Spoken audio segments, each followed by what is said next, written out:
হে মুসলমান, আমিও আপনি বাবার শুক্রাণু কিটের ভিতরে আমরা ছিলাম, জীবিত না মৃত? আরো জোরে বলেন, জীবিত না মৃত?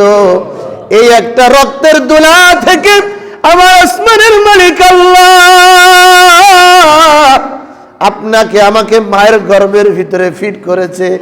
এই মৃত একটা কিট থেকে আমার আল্লাহ আপনাকে আমাকে সুন্দর মতো আস্তে আস্তে 40 দিনে গোস্তের টুকরা, 40 দিনে গোস্ত, 40 দিনে হাড্ডি, 40 দিনে রক্ত, 40 দিনের রূহ, এভাবে পর্যায়ক্রমে আস্তে আস্তে আমার আল্লাহ একটা মানুষের দেহে একটা বডিতে রূপান্তরিত করে।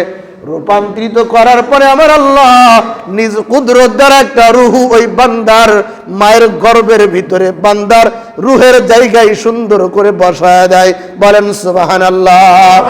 এই সময় এই সন্তান মায়ের গর্ভের ভিতরে আস্তে আস্তে হাত নাড়ায়, পাও নাড়ায়, মায়ের গর্ভের ভিতরে লাথি দেওয়া শুরু করে দেয়। আস্তে আস্তে বড় হয়, দুনিয়ায় আসার সময় হয়, মায়ের গর্ভ থেকে বাচ্চা দুনিয়ার জমিনে আসে। আমরা দেখি এই বাচ্চাটা জীবিত, কিন্তু এই বাচ্চাটা আসলে কিন্তু ছিল মৃত। কথা বলেন ঠিক কিনা? আল্লাহ রাব্বুল আলামিন পবিত্র কোরআনের মধ্যে ইরশাদ করেছেন, কাইফা তাকফুরুনা বিল্লাহ, তোমরা কিভাবে ওই রবের সাথে কুফরি করছো।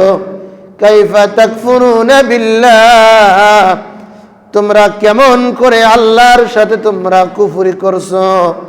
ওয়া কুনতুম আমওয়াতা, তোমরা তো ছিলা কেবলমাত্র মৃত্যু, তোমরা একজন মৃত একটা বস্তু ছিলা।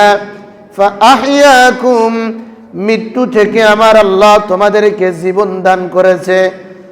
এই জীবন থেকে আল্লাহ রাব্বুল আলামিন সুম্মা ইউমিতুকুম, অতঃপর আবারও মৃত্যু দান করবেন।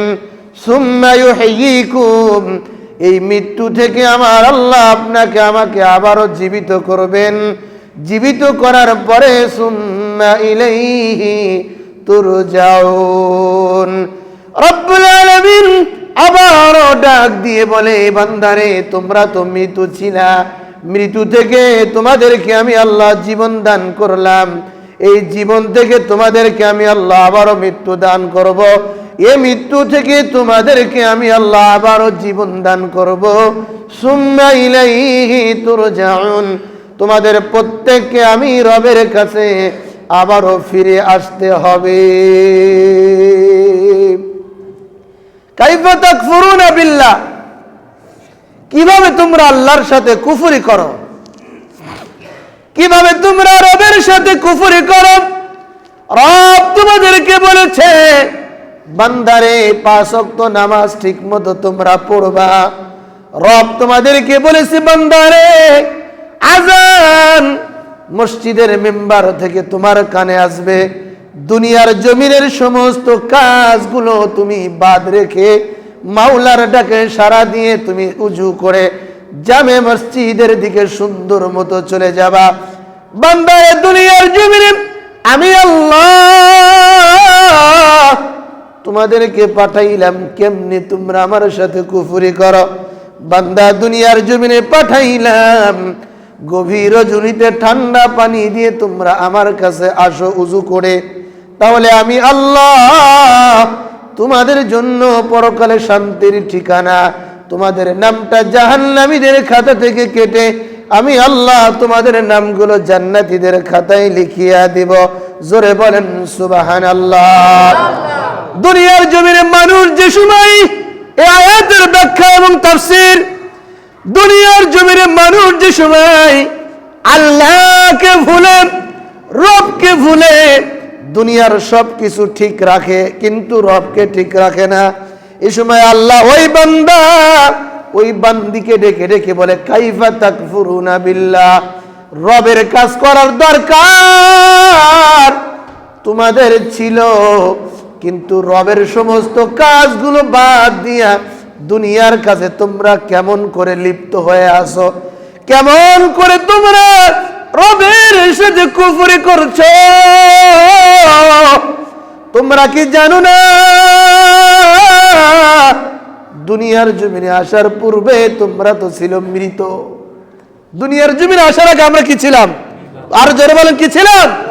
মৃত ছিলাম। বলতে পারে হুজুর মায়ের গর্ভ থেকে সন্তান যে সময় আসে আমরা তো দেখি জীবিত, কিন্তু আপনি যে বলছেন মৃত, আমি বলি না, আল্লাহ পাক তো বলছে বান্দা বান্দি প্রথমে কি ছিল?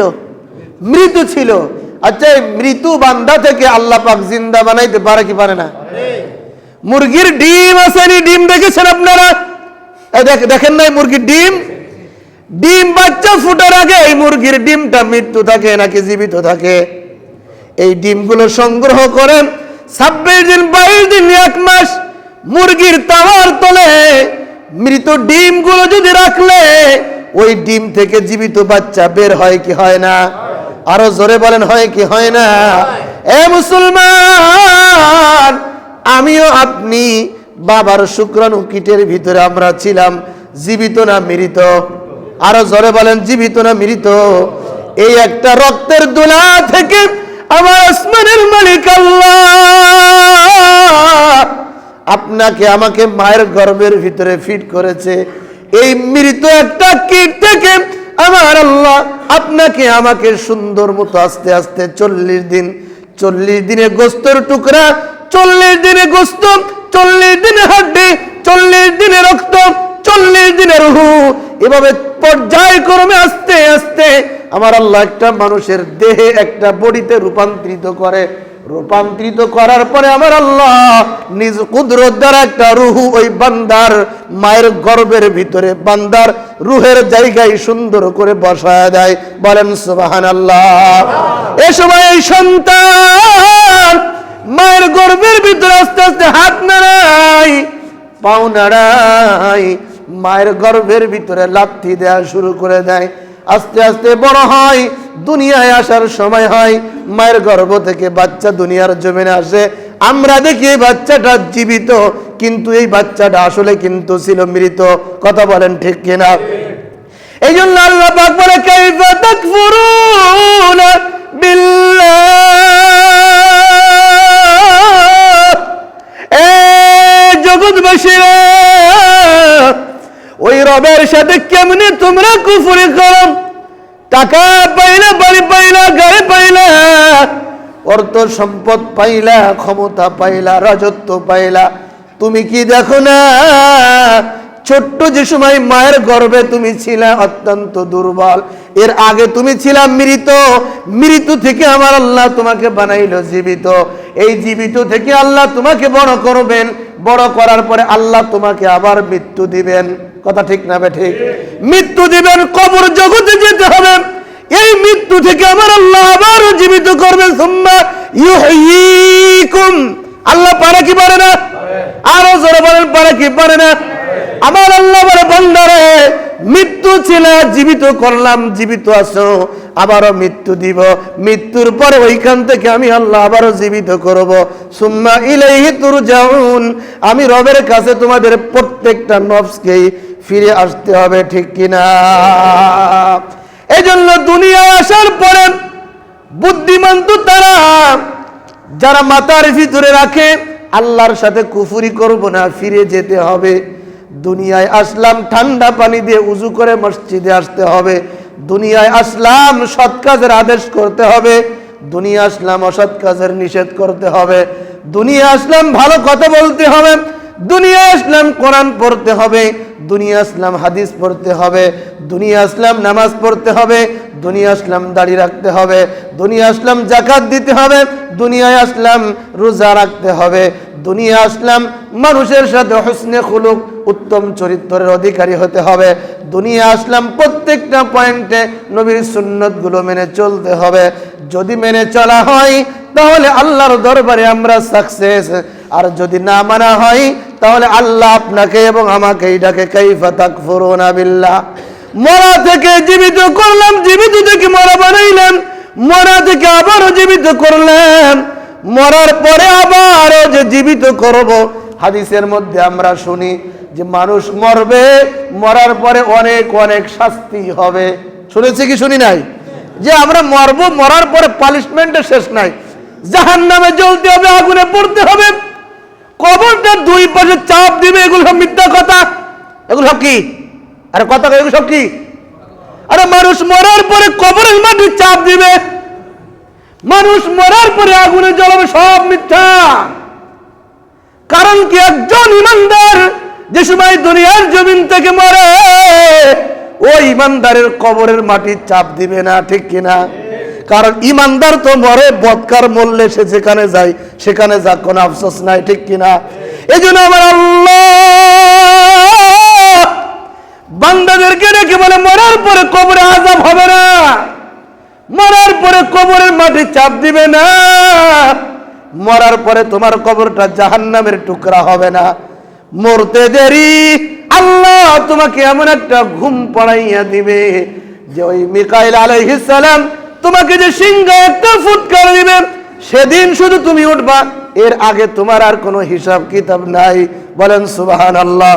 এজন্য ইমানদার মরবে, তার কবরের মাটি চাপ দিবে না, ইমানদার মরবে, তার কবরটা জাহান্নামের টুকরা হবে না, ইমানদার মরবে, তার সাপ বিচ্ছু তাকে খাবে না, ইমানদার মরতে দেরি আমার আল্লাহ তাকে ঘুম পড়াইতে দেরি না, এমন ঘুম পড়াইয়া দিবে, সিংহায় ফুক দিবে, আর ওই সময় উঠবে, আর আল্লাহকে বলবে আল্লাহ, আসমানের মালিক আল্লাহ, এই তো সবে মাত্র ঘুমাইলাম, কেন আপনি আমাদেরকে ডাকলেন? বলেন সুবহানাল্লাহ। যার কবরে শাস্তি হবে সে তো ইমানদার হইতে পারে না, তার নিয়ে আমাদের কোনো আলোচনা নাই। এই জন্য একজন ইমানদার মুত্তাকি পরেজগার, সে মরতে দেরি, ঘুম পড়তে দেরি না, ওই ঘুম থেকে আমার আল্লাহ বলবে সুম্মা ইউহয়িকুম সুম্মা ইলাইহি তুরজাউন, ওইখান থেকে মানুষদেরকে উঠানো হবে, আল্লাহর কাছে ফিরে আসতে হবে। ফিরে আসার পরে ওই ইমানদারদেরকে আমার আল্লাহ ডেকে ডেকে বলবে, এই ইমানদারের দল। এই ইমানদাররা বলবে, আল্লাহ কেন ডাকলা? এই জন্য ডেকেছে, এখন হিসাব নিকাশ শুরু হয়ে যাবে। কই কেবল তো ঘুমাইলাম। কয় না, হাজার হাজার শত শত বছর পর্যন্ত তুমি কবরে ঘুমাইছ।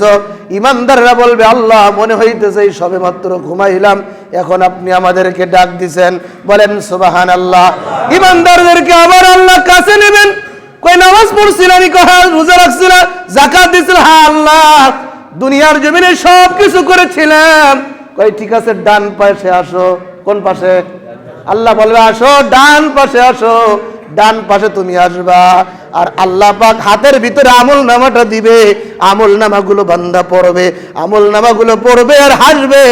আমার আল্লাহ বলবে, তোমার আমলগুলো অত্যন্ত ভালো, এখন যাও জান্নাতের ভিতরে চলে যাও। বলেন সুবহানাল্লাহ। এই জন্যই তো আমি আলোচনা করেছি, কবরের ভিতরে শাস্তি হবে, আযাব হবে, এগুলো সব মিথ্যা কথা ইমানদারদের জন্য। ইমানদাররা মরবে, এদের কবরে কোনো আযাব নাই, কবরে কোনো শাস্তি নাই, কবরে এদের কোনো ভয় নাই, কবরে এদের কোনো চিন্তা নাই।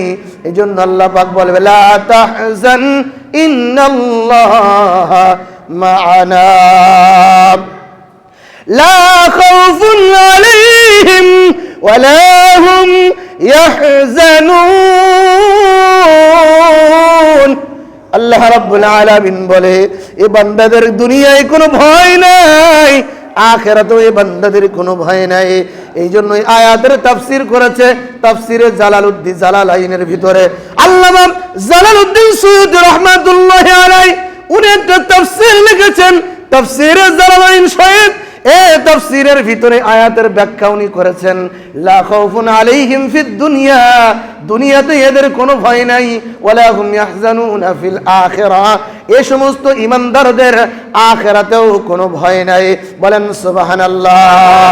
এজন্য আল্লাহকে যদি পেতে হয়, আল্লাহর কবরে যদি মাপ পেতে হয়, পরকালে যদি মাপ পেতে হয়, পরকালে আযাব থেকে যদি মাপ পেতে হয়, জান্নাত যদি পেতে হয়, জাহান্নাম থেকে যদি মুক্তি পেতে হয়, হাউজে কাউসারের পানি যদি খেতে হয়, নবীর সুপারিশ যদি পেতে হয়, আল্লাহর দিদার যদি পেতে হয়, বন্ধুরে তাহলে আরাম করে কোনোদিন আল্লাহকে পাওয়া যাবে না। কথা বলেন, কি আরাম করে কোনোদিন আল্লাহকে পাওয়া যাবে না। যদি আরাম করে আল্লাহকে পাওয়া যেত, যে নবীকে আল্লাহ সৃষ্টি না করলে আমাকে আপনাকে আসমান জমিন কিছুই সৃষ্টি করতো না। এ নবী আরাম করে নাই। আল্লাহ পাক গুফিরা লাহু মা তাকদ্দামা মিন যামবিহি, আগের গুনাহ আমার নবীর মাফ, পরের গুনাহ আমার নবীর মাফ। তারপরেও আমার নবী নামাজের মুসল্লায় দাঁড়িয়ে পাও মোবারক গুলো ফুলে মোটা করে ফেলেছিল, ঠিক কিনা? আমার নবীর আগে পরে সব গুনাহ মাফ। তারপরে আমার নবীকে আল্লাহ ঘোষণা দিয়েছে, ও নবী, আপনি শুধু একটা বার আমাকে বলুন, ক্ষুধার কষ্ট সব নিবারণ তোমার জন্য আমি আল্লাহ উহুদ পাহাড়টা তোমার জন্য স্বর্ণ বানায় দিব। আমার নবী বলেছে, আল্লাহ উহুদ পাহাড় স্বর্ণ এটা আমি নিতে চাই না, আমি শুধু আল্লাহ আপনার দিদার চাই। বলেন সুবহানাল্লাহ। এই জন্য আরাম করে কোনোদিন আল্লাহকে পাওয়া যাবে না। পূর্বে যত ওলি বুজুর্গ পীর মাশায়েখ দেখেছেন সবাই কিন্তু কষ্ট করে আল্লাহকে পেয়েছে, ঠিক কিনা? প্রতিপত্তি অনেক বড় ক্ষমতাসীন একজন বাদশা ছিলেন। বাদশার একটা দাসী ছিল, দাসী। এই দাসী একদিন বাদশার আরামের বিছানায় শুইছে। অল্প সময় শোয়ার পরে এ কথা ইব্রাহিম বিন আদহামের কানের ভিতরে পৌঁছে গেছে। দাসীকে ডাক দিলেন, তুমি কি আমার বিছানায় শুয়েছ? কয়, হ্যাঁ, আমি তোমার বিছানায়, আপনার বিছানায় শুয়েছি। কয়, আমার বিছানায় যদি শোও তাহলে আমার আইন আছে, তোমাকে 50টা বেতের আঘাত করা হবে। লম্বা চওড়া ঘটনা, দাসীকে বাঁধলেন, 50টা বেতের আঘাত করলেন। 50টা বেতের আঘাত করে দাসী হাউমাউ করে কান্না করে। যে সময় বেতের আঘাত শেষ হয়ে যায়, দাসী এই সময় আবার হাসি শুরু করে দেয়। বা দাসী এমন হাসে, দাসী কিছুক্ষণ পরে আবার কান্না শুরু করে দেয়। প্রথম অবস্থায় এখানে 3টা অবস্থা। প্রথম দাসী বেতের আঘাতকে প্রথম অবস্থায় কেঁদেছেন, দাসী দ্বিতীয় অবস্থায় আবার হেসেছে, দাসী তৃতীয় অবস্থায় আবারও কেঁদেছে। আল্লাহু আকবার বলেন। দাসী যে সময় হাসে, বাদশা বুঝতে পারলেন দাসী চাবুকের আঘাত সহ্য না করতে পেরে হয়তো বা কাঁদছে। কিছুক্ষণ পরে 50টা বেতের বাড়ি শেষ, এখন দাসী আবার হাসতেছে। 50টা বাড়ি বেতের আঘাত শেষ, দাসী আবারও কাঁদতেছে। বাদশা জিজ্ঞেস করলেন, দাসী রে, প্রথমবার কাঁদলা কেন? কয়, জন্য কেঁদেছি, চাবুকের আঘাত তো শরীরে নিয়ে আমার কোনো অভ্যাস নাই, এজন্য চাবুকের আঘাত পড়েছে, এজন্য এমনি একটু কেঁদে দিয়েছি। কয়, আবারও হাসলা কেন? কয়, বাদশা মহারাজ, 50টা বাড়ির আঘাত যে সময় শেষ হয়েছে এ সময় আমি হেসেছি, কারণ দুনিয়ার জমিনের বাদশার কথা অমান্য করার কারণে আপনি আমাকে শাস্তি দিয়েছেন। আর এই শাস্তি যদি না দিতেন, কিয়ামতে আল্লাহ আমাকে শাস্তি দিত। কারণ তুমি একজন প্রজা ছিলা, তোমার বাদশা তোমাকে নিষেধ করেছিলা, অমান্য কেন করেছিলা? এজন্য আল্লাহ পাক এই শাস্তি আমাকে দিতেন। যখন দুনিয়াতে শাস্তি হয়ে গেছে, আল্লাহর শাস্তি আমি মওকুফ হয়ে গেছি। বলেন সুবহানাল্লাহ। এজন্য আমি হেসেছি, কারণ দুনিয়া থেকে শাস্তি নেওয়া ভালো, পরকালে মালিকের শাস্তি তেমন ভালো না। কারণ মালিক যদি পাকড়াও করে, ওই শাস্তি থেকে কারোর বাঁচার কোনো উপায় নাই। কথা বলেন ঠিক কিনা? এজন্য মহারাজ দুনিয়ার শাস্তি থেকে মাপ পেয়ে আখিরাতটা সুন্দর হয়েছে, এজন্য আমি হাসছি। বাদশা মহারাজ আবারও ডেকে ডেকে বলে, দাসী রে, তুমি আবারও কেন কান্না করছিলে একটু জানতে চাই। দাসী ডেকে ডেকে বলে, বাদশা, তৃতীয়বার কাঁদছি, এটা আমার কারণে না, এটা আপনার জন্য কাঁদছি। বলেন না আল্লাহু আকবার। আমি বাদশা, আমার জন্য কোনো চিন্তা পেরেশানি নাই, আমার জন্য পাগলা, তুমি কেন কান্না করো? কয়, এজন্য কাঁদছি, সামান্য একটা দাসী হয়ে দুনিয়ার জমিনে একটা রাজার মাত্র একটা হুকুম অমান্য করার কারণে, একটা হুকুম অমান্য করার কারণে যদি দুনিয়ায় 50টা বেতের আঘাত করা হয়, তাহলে তুমি বাদশা আরামের বিছানা পাইয়া, ক্ষমতা পাইয়া, রাজত্ব পাইয়া, কত হাজার হাজার হাজার হাজার কোটি কোটি ওই রবের হুকুম অমান্য করো। এজন্য কাচ্ছি, এত হুকুম অমান্য করে কবরের ভিতরে কি পরিমাণ বেতের আঘাত তোমার উপরে চলবে, এই বেতের আঘাত তুমি কেমনে সইবা? এজন্য আমি দাসী আপনার জন্য কাচ্ছি। বলেন না আল্লাহু আকবার। বালকের বাদশা চক্ষু খুলে গিয়েছে, রাজা সমস্ত প্রজাদেরকে রাজ দরবার থেকে বের করে দিয়েছেন। বের করে দিয়ে দাসীকেও বলছে তুমিও যাও। এমন তো অবস্থায় পেরেশানি মাথায় ঢুকে গিয়েছে। পেরেশানি নিয়ে বাদশা আরামের বিছানায় ঘুমাইতে যায়, কিন্তু ঘুম আর আসে না। চিন্তা করতে করতে এক পর্যায়ে বাদশার ঘুম চোখের মধ্যে এসে গেল। ঘুমের ভিতরে স্বপ্নে দেখে রাজ দরবারের ভিতরে একজন লোক এসে ঘুর ঘুর ঘুর ঘুর করে। কিছুক্ষণ পরে দেখা যায় এই ব্যক্তি বাদশার ওই ছাদের উপরে উঠতে চেষ্টা করে।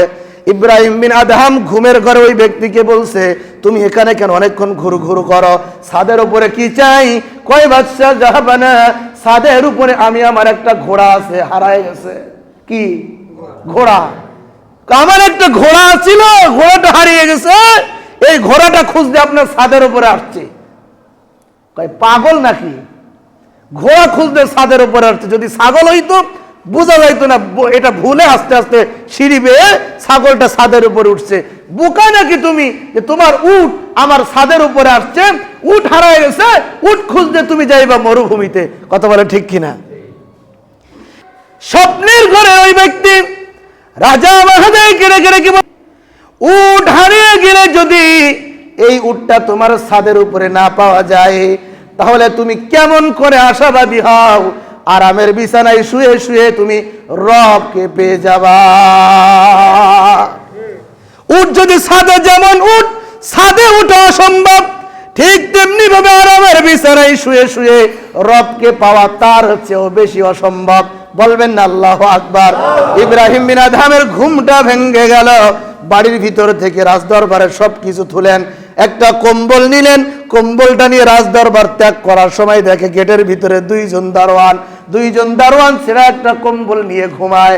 চিন্তা করলেন এই ভালো কম্বল নিয়ে আমাকে যাওয়া যাবে না, ভালো কম্বলটা ওই দারোয়ানের গায়ের ভিতরে দিয়ে দারোয়ান থেকে একটা ছেঁড়া কম্বল নিয়ে বাদশা ইব্রাহিম চলে গেলেন বহুদূরে। কারণ ইব্রাহিমের মাথার ভিতরে এখন একটাই মাত্র টেনশন, আল্লাহকে কিভাবে পাওয়া যায়।